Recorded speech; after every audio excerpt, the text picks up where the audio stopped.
Alors, tu es stagiaire en histoire géo et avant PE. C'est ça, oui. J'avais un poste à Mency. Et tu voudrais y rester? De préférence, si c'est possible, on habite là-bas et j'aimerais avoir un poste dans le secteur. Ok, donc RC, 1000 points d'ex-titulaire sur le 91. Avec ton barème fixe, si tu n'obtiens pas de poste, tu iras en ATP. Et toi, tu es stagiaire aussi? Oui, en lettres.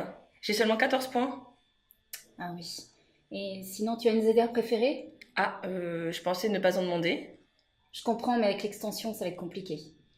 Alors, dans le géo de Saint-Ger, ta collègue qui est arrivée à HR, elle pourrait aller à Conflans. Ça la mettrait sur son étape de vœu 3. Lui, à Montesson, son vœu com. Et elle qui était sans préférence, ici. C'est bien là, on améliore tout le monde. Oui, mais ça passera jamais. C'est pas prévu par la circulaire. Ah, dommage pour les collègues. Oui, Sandrine. C'est Antonio du SGEN CFDT. Je te dérange pas? T'es pas en classe? Dis, on revient tout juste là du CTSD, tu sais, tu nous avais envoyé l'enquête sur la carte scolaire. C'est juste pour te dire que voilà, on a bien pris en compte tes augmentations d'effectifs et tu as bien l'ouverture pour la rentrée prochaine. Eh ouais. Donc ça y est, c'est officiel. Écoute, tu préviens les collègues et t'hésites pas à nous rappeler, d'accord? À très bientôt. Au revoir.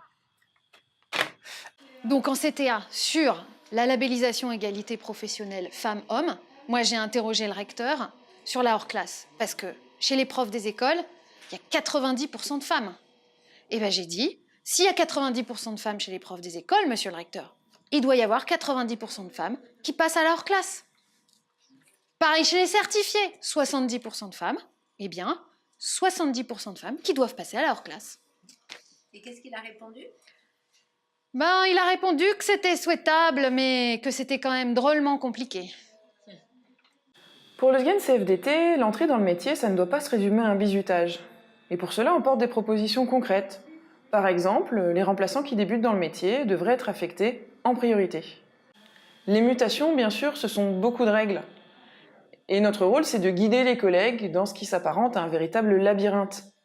Pour nous, les règles, elles ne doivent pas être appliquées de façon absurde. Pour nous, l'égalité professionnelle femmes-hommes, ce ne sont pas juste 3 mots en haut d'un projet académique. Pour nous, l'égalité professionnelle femmes-hommes, cela doit se décliner concrètement pour les agents. On doit permettre aux femmes d'accéder à des postes à responsabilité.